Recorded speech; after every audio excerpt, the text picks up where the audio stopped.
Oh, I can't believe I have to do a rant video. I'm so annoyed. I really wanted this to work out. I wanted you to win, Allianz. I wanted you to be the winners of this video. I am so mad right now. I can't even think straight. All right. I am one of those people that like, I cry when I'm frustrated. I don't cry when I'm hurt. Maybe I'll cry when I'm sad, but I will cry when I'm frustrated. So I'm going to try and make it through this without crying.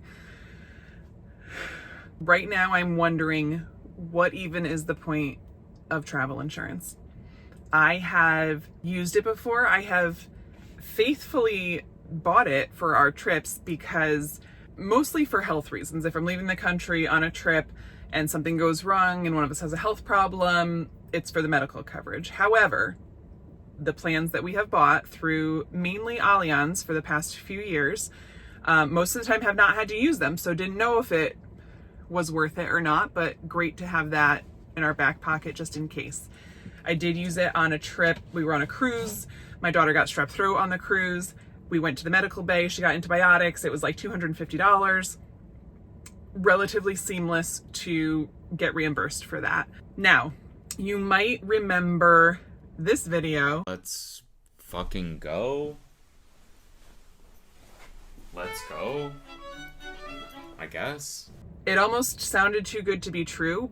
We were flying from Charlotte to JFK on American Airline miles, and then we were catching a flight on Delta from JFK to Amsterdam for our Norwegian cruise. Our trip from Charlotte to JFK got delayed 3 times, and we ended up missing that connection to get on that flight on Delta to get over to Amsterdam. So I cried there because I was frustrated. I cried at the gate agent. Because it's iconic.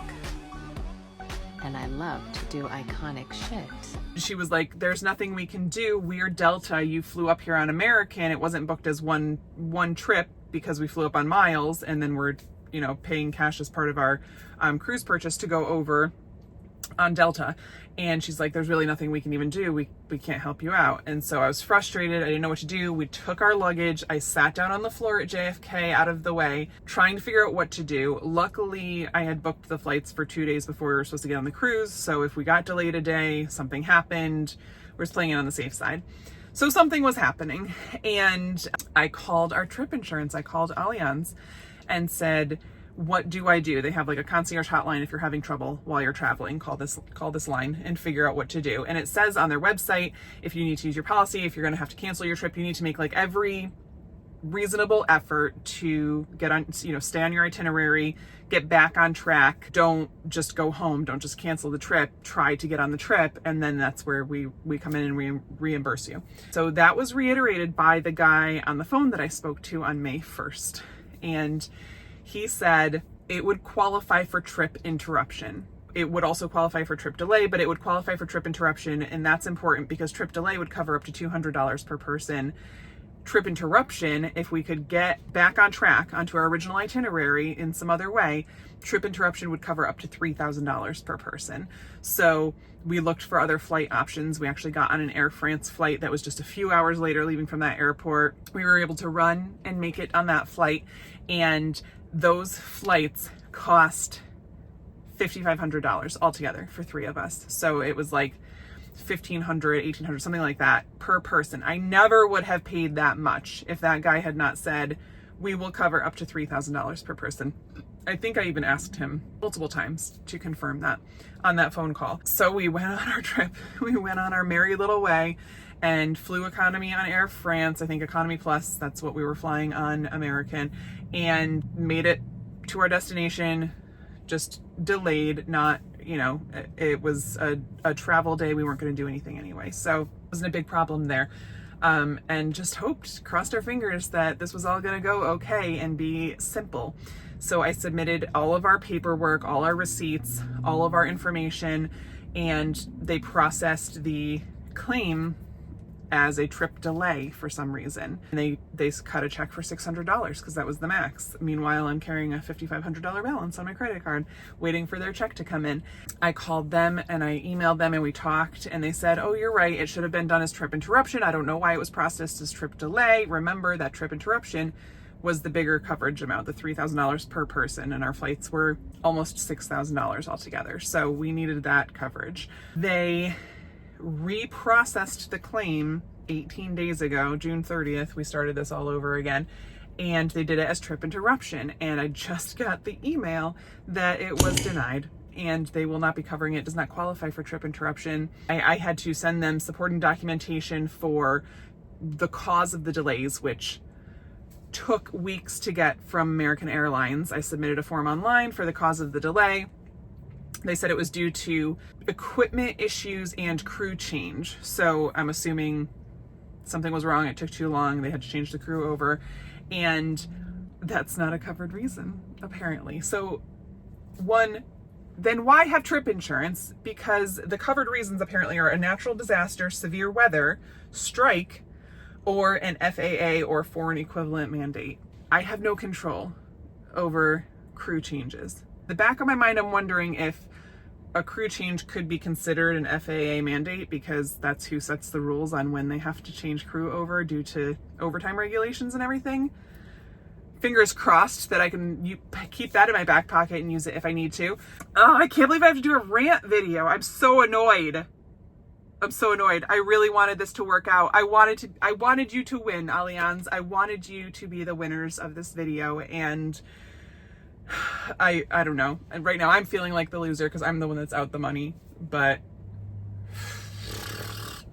anyway, I'm just ranting in my car in the parking lot at Starbucks because I had to get out of the house. But I just got off the phone with them. They said try calling back tomorrow and talking to an actual claims adjuster who can make the determination and change that if they need to. And so then I talked to someone else and they said it's not a covered reason, even though it says, however, if you can get to your original destination another way, we will reimburse you for the following up to your policy's maximum trip interruption maximum benefit, $3,000 per person. The reasonable cost of alternate transportation, less available refunds, and the cost of any lost prepaid accommodations caused by your delayed arrival, less available refunds. It seems like that should be a covered reason.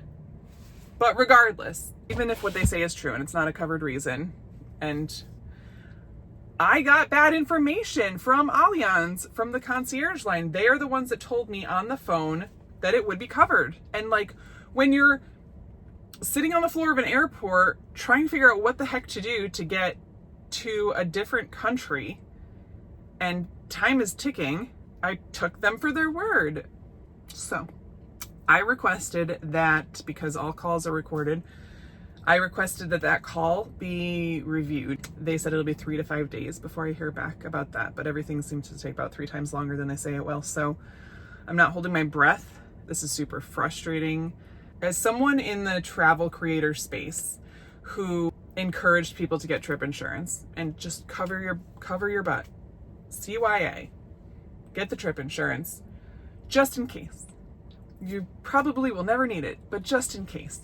I hate that I am this example right now. I hate that everything that I have said about getting trip insurance and encouraging people to get trip insurance, it could be something this stupid and technical and little, where it should be covered, where just because the flight was delayed due to a mechanical issue and not severe weather, I'm going to be out over $5,000.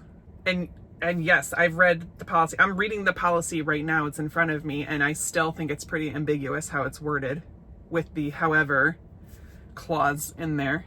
But even if that is accurate, I was given poor information by Allianz on the phone on their concierge line.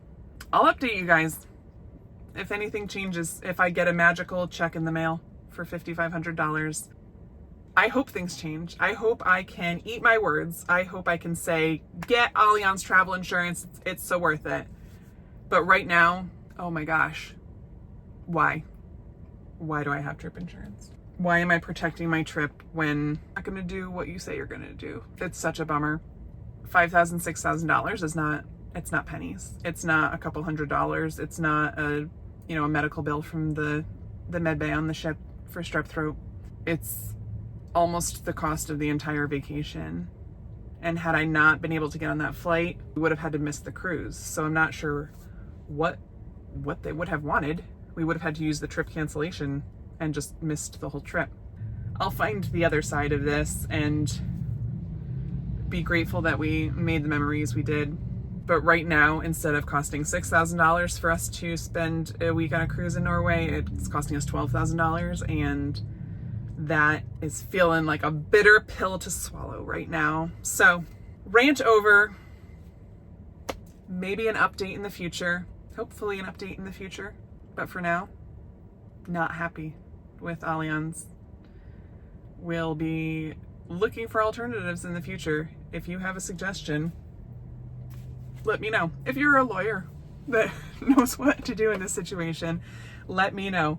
I'm sure it's like ironclad in their contracts and things that I agreed to and signed that I'm going to be SOL. But God, that sucks. It sucks. All right, so for now, I cannot recommend Allianz to you unless the situation changes and they handle things differently. I take back my go get your Allianz Travel Insurance recommendation that I had put out there in the past. Time out on that one, and if I find something that works better where people do what they say they're going to do, then maybe I'll recommend it in the future. Still think you should have drip insurance for medical issues, but as far as this fine print goes, it's sucky. So, all right, guys, safe travels. I'll keep you posted.